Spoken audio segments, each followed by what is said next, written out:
Hello everyone, my self Vikas Jurakar. Smart grid के series में next lecture unit 4 का है। यदि आप यूनिट 3 नहीं देखे हैं तो पहले आप उन्हें देख लीजिए। नोट्स टेलीग्राम पे दिया हुआ और टेलीग्राम का लिंक डिस्क्रिप्शन में हमने दे रखा है। Unit 4, macro grids and distributed energy resources.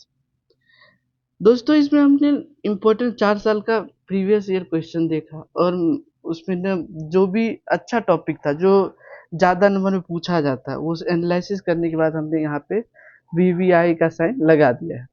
और VI का मतलब वेरी इंपॉर्टेंट, एक वेरी वेरी इंपॉर्टेंट लगा दिया। अब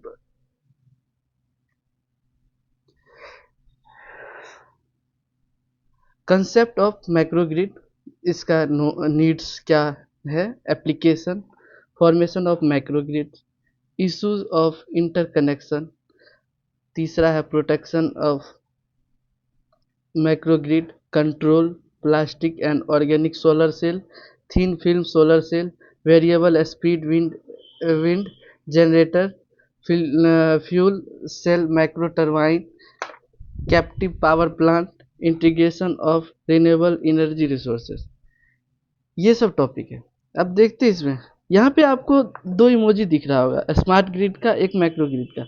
दोस्तों, ये कुछ भी नहीं है, मैक्रो ग्रिड स्मार्ट ग्रिड का ही पार्ट है। जो छोटे मतलब जहाँ पे मेन ग्रिड का जाना मतलब कठिनाई होती है, वहाँ मैक्रो ग्रिड का यूज होता है। जैसे कि हम देख सकते हैं विलेज में, हिल स्टेशन में, आइसलैंड में, ये सब में इसका ज़्यादा उपयोग है। हम आगे भी ये सब पढ़ेंगे। अब देखते हैं मैक्रो ग्रिड क्या है।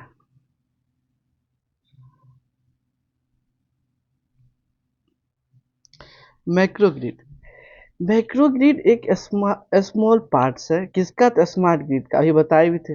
डेट कैन जनरेट, जो कि जनरेट करता है, स्टोर सप्लाई इलेक्ट्रिसिटी, जो कि इलेक्ट्रिसिटी सप्लाई करता है लोकल एरिया में। लोकल एरिया जैसे कैंपस, विलेज, बिल्डिंग में, यही है। ऑपरेट इंडिपेंडेंटली ऑल्सो, ये किसी पे मतलब किसी पे डिपेंड नहीं भी होता है। जैसे मैन ग्रिड पे भी डिपेंड होना है तो हो, ना तो नहीं हो, इसका इसका कोई फिक्स नहीं है। कंसेप्ट इसका क्या है? ये macro grid is a group of interconnected load distributed energy resource with clearly defined electrical boundary. यह जो है ग्रुप है किसका?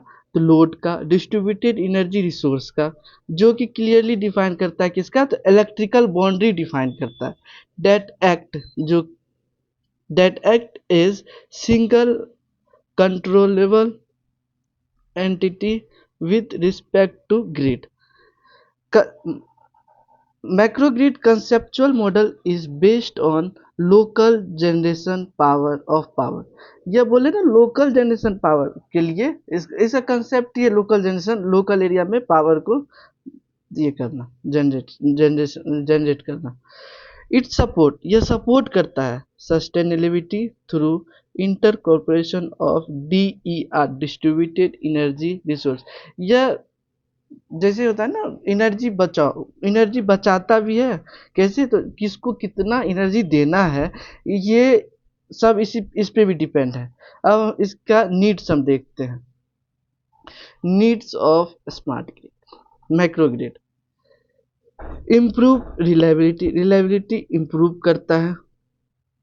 सपोर्ट करता है रिन्यूएबल एनर्जी को, मतलब रिन्यूएबल एनर्जी, जो एनर्जी को हम फिर से रिन्यू कर सकते हैं, रिजेनरेट कर सकते हैं, उसको ये सपोर्ट भी करता है। रिड्यूस पावर लॉस, और पावर लॉस को रिड्यूस करता है। प्रोवाइड बैकअप ड्यूरिंग फॉल्ट, जब भी फॉल्ट अकर होता है, जैसे जब भी फॉल्ट अकर होगा तो बैकअप देगा। मतलब बैकअप जैसे देख सकते हैं, जब भी आपके घर में रहता है लाइन सिस्टम रहता है, इन्वर्टर भी होगा। इन्वर्टर होगा तो उसमें क्या रहता है, जब भी लाइन कट होता है, एक बैकअप पे इन्वर्टर स्टार्ट हो जाता है। यही कट प्रोसेस जो है ना, बैकअप है ये भी मैक्रो ग्रिड में, ये वर्क, यही सेम वर्क मैक्रो ग्रिड में भी होता है। इनेबल इनेबल करता है local energy independence. Transmission loss get highly reduce. Transmit होता है जैसे फ्लो, मतलब लीक होना, जैसे लीकेज होता है ना, ऐसे जब भी हम ट्रांसफर करते हैं एनर्जी को तो कई कई वायर में या कोई मतलब वेरियस उसका कंडीशन हो सकता है, तो उसके कारण लीक होता है, तो उसी को कहते हैं ट्रांसमिशन। लॉस जो होता है इसमें बहुत ज़्यादातर कम हो जाता है। Provide high quality and reliability energy supply to critical load. अब इसका एप्लीकेशन देखते हैं दोस्तों। माइक्रोग्रिड इज यूज्ड, कहाँ यूज होता है? Those place where reliables local और स्मार्ट पावर सप्लाई, जहाँ पे स्मार्ट पावर सप्लाई होता है वहाँ पे ये माइक्रो ग्रिड का काम होता है, यूज होता है। रिमोट एरिया बोले थे, रिमोट एरिया क्या होता है? जैसे village, hills, island where main grid is difficult to reach, जहाँ पे मेन ग्रिड का पहुँचना मुश्किल होता है वहाँ पे माइक्रो ग्रिड से काम लिया जाता है। हॉस्पिटल में यूज होता है इसका, कॉलेज में, यूनिवर्सिटी कैंपस में। अच्छा, कॉलेज यूनिवर्सिटी में है तो आप ये भी पता कर सकते हैं या आपके कॉलेज में ये उपलब्ध है कि माइक्रो ग्रिड है कि नहीं, आप ये करके कमेंट्स में ज़रूर बताइएगा। इंडस्ट्रियल एरिया में भी होता है, इंडस्ट्रियल एरिया में, स्मार्ट सिटी में यूज होता है, data centre, IT centre, renewable energy integration में भी यूज होता है। फॉर्मेशन ऑफ मैक्रोग्रिड, अब देखते हैं मैक्रोग्रिड का फॉर्मेशन कैसे। मैक्रोग्रिड इज फॉर्मेट, कैसे फॉर्म हुआ? By combining local generation storage load control system to supply power in small area. इस ये कॉम्बिनेशन है किसका? तो लोकल जो भी एनर्जी जनरेट करेगा, लोग उसको कहते हैं लोकल जनरेशन। लोकल जनरेट किया और अब एनर्जी जनरेट किया तो उसको स्टोर किया जाता है। ये नहीं कि डायरेक्ट सप्लाई, अगर डायरेक्ट सप्लाई करेंगे ना तो फॉल्ट होता है। जिससे फॉल्ट होने से हमारे जो डिवाइस है जैसे फ्रिज, रेफ्रिजरेटर जो भी है, सब ये सब इसमें फॉल्ट आ सकता है, तो इसीलिए उसको स्टोर किया जाता है। फिर लोड रहता है और control system to supply, system से कंट्रोल भी होता है और supply power in small area. और ये स्मॉल एरिया में वही जो बताए थे, विलेज में, आइलैंड में, हिल्स में, ये सब फिर सप्लाई किया जाता है। इसका कंपोनेंट क्या है?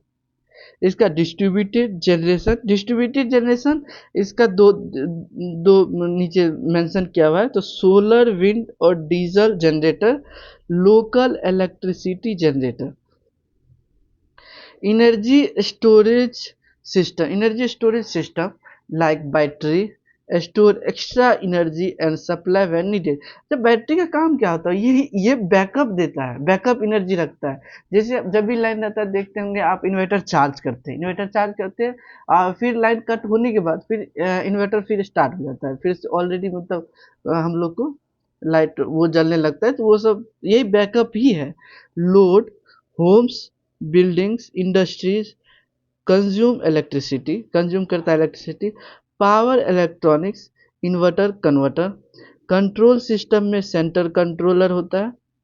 कम्युनिकेशन सिस्टम, ग्रिड कनेक्शन होता है, can operate, grid can connected mode, island mode, work इसका करते हैं। जनरेशन, जनरेट हुआ, स्टोर हुआ, कंट्रोल हुआ, डिस्ट्रीब्यूट हुआ और घर घर पहुंच गया। यही है इसका काम ही है। माइक्रोग्रिड का जो वर्क है ना, इसका फ्लो हम देखते हैं तो जनरेट हुआ इलेक्ट्रिसिटी, फिर उसके बाद स्टोर हुआ, फिर कंट्रोल हुआ, कंट्रोल उसको किया जाता है, फिर डिस्ट्रीब्यूट किया जाता है और फिर आपके घर ये लाइन इलेक्ट्रिसिटी पहुंच जाती है। माइक्रोग्रिड तीन प्रकार के होते हैं, एसी माइक्रोग्रिड, डीसी माइक्रोग्रिड, यही दोनों मिला के हाइब्रिड माइक्रोग्रिड होता है। अब हम देखते हैं issue of interconnection, synchronization problem.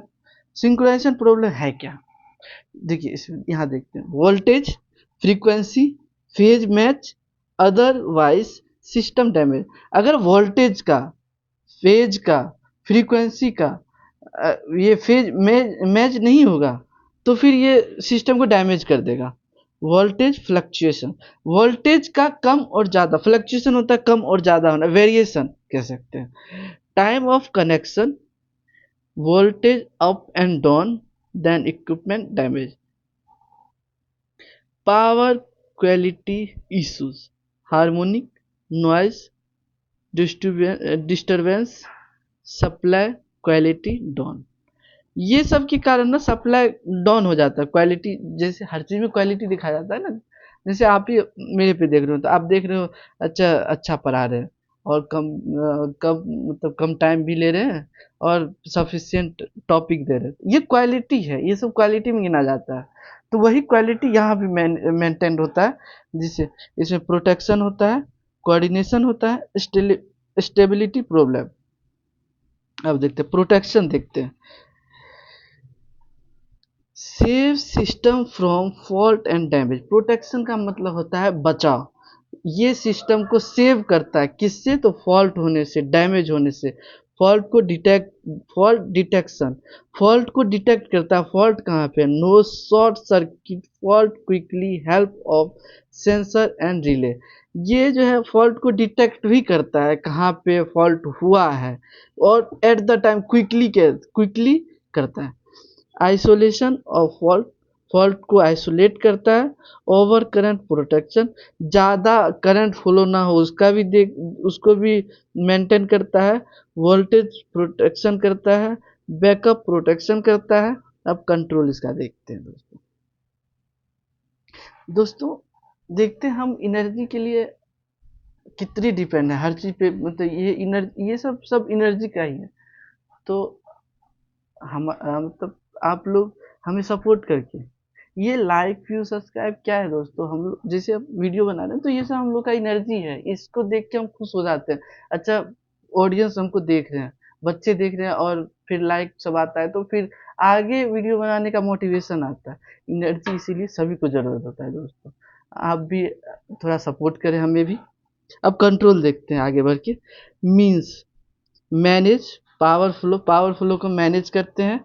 System work efficiently, ये मैनेज करता है, कंट्रोल मैनेज करता है पावर के फ्लो को और जल्दी वर्क करता है। ये ऐसा नहीं है जो पावर, अब पावर आया तो लेट से काम करे, ये इफिशिएंटली वर्क करता है, ये बता रहा है। लोड मैनेजमेंट करता है, पावर बैलेंस करता है, वोल्टेज फ्रीक्वेंसी कंट्रोल करता है, और रिन्यूएबल इंटीग्रेशन भी करता है। जैसे रिन्यूएबल इंटीग्रेशन, जैसे रिन्यूएबल एनर्जी है ना उससे रिलेटेड है। जैसे रिन्यूएबल एनर्जी बोल सकते हैं light, solar light, solar energy से प्राप्त होता है। सोलर एनर्जी हम जानते हैं वो तो खत्म होने वाला है नहीं, तो वही दिया है, solar wind energy is used properly. Plastic solar cell, अब प्लास्टिक सोलर सेल क्या होता है दोस्तों, यूज स्पेशल प्लास्टिक मटेरियल, एक स्पेशल प्लास्टिक मटेरियल यूज करता है विद नैनो टेक्नोलॉजी। किसके द्वारा, तो नैनो टेक्नोलॉजी, एक स्पेशल टाइप का प्लास्टिक मटेरियल यूज किया जाता है किसके हेल्प से, नैनो टेक्नोलॉजी की हेल्प से। Use invisible infrared ray of sunlight, this new technology में make plastic solar cell move efficiently than current solar cell in future। ये प्लास्टिक सेल और ये एनर्जी जो होता है ये ज़्यादा फ्यूचर के यूज के लिए देखा जा सकता है इसको। Scientist use tiny particle, scientist use कर tiny particles call quantum, tiny particles quantum, उसको कहते हैं क्वांटम डॉट जिसको बोलते हैं, मिक्स विथ प्लास्टिक, और उसे प्लास्टिक के साथ मिक्स किया जाता है। Help cell capture energy for from infrared light.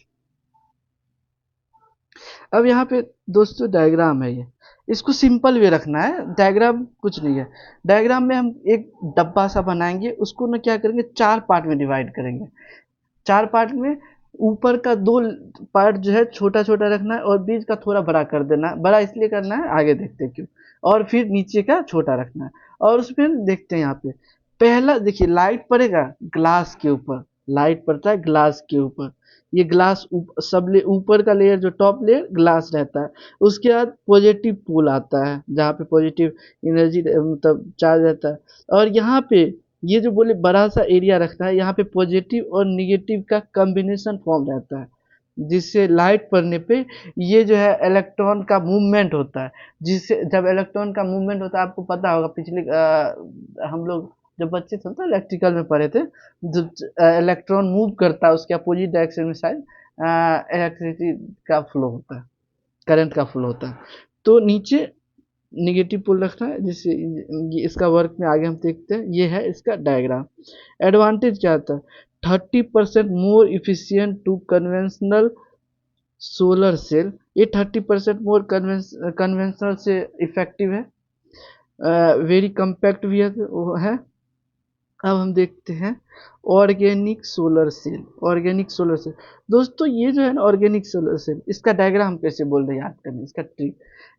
Solar, ये प्लास्टिक में ग्लास ऊपर था, अब सोलर में क्या करना है, ऑर्गेनिक में क्या करना है, ऑर्गेनिक में ग्लास को नीचे कर लेना है। देखिए यहाँ पे नीचे ग्लास है, देख सकते हैं आप। और फिर इसके बाद एल्युमिनियम इलेक्ट्रोड लेना है, और फिर ये बीच का पार्ट में ना ये निगेटिव पॉजिटिव, इसमें डोनर और एक्सेप्टर का वर्क इसमें रखा रहता है, और पी डी ओ टी इसमें रखा जाता है, और आई टी ओ ऐसे करके डायग्राम रहता है। ये जो है ये दोनों बेस का काम करता है, ये आई टी ओ और ग्लास, और ये इधर से कनेक्ट होता है ऊपर टॉप लेयर से, जो इलेक्ट्रोड एल्युमिनियम का इलेक्ट्रोड है उससे कनेक्ट होता है। इसका अब देखते हैं इसके बारे में। It is solar cell that use organic carbon base. ये सोलर सेल जो है कार्बन के बेस को यूज करता है, जो कि ऑर्गेनिक होता है, मटेरियल होता है, to generate electricity from sunlight. Sunlight से इलेक्ट्रिसिटी जनरेट करता है। वर्किंग देखते हैं, बोले ना sunlight fall on the organic layer, और ऊपर का लेयर, टॉप लेयर जो था वहाँ पे सनलाइट आता है और क्रिएट इलेक्ट्रॉन होल। यहाँ पे हम देखे हैं ये होल, जो ये जो दिखा गया ये होल है। ये एक मिनट दोस्तों, ये होल है, ये होल है, यही क्रिएट होता है। अब क्या होता है, charge move from toward electrode. Charge जो है मूव करता है किधर, तो इलेक्ट्रोड की तरफ, और इलेक्ट्रिसिटी प्रोड्यूस हो जाता है। एडवांटेज क्या है, फ्लेक्सिबल है, can bend easily, light weight है, चीप मैन्युफैक्चरिंग, इको फ्रेंडली है। ठीक है दोस्तों, अब नेक्स्ट आगे का टॉपिक हम दूसरे लेक्चर में लेके आ रहे हैं, जो पार्ट 2 होगा, यूनिट 4 का पार्ट 2 होगा। थैंक्स, और हमें सपोर्ट करते रहिए दोस्तों, आपके सपोर्ट ही हमें एनर्जी देता है। ठीक है, आज के लिए बाय बाय।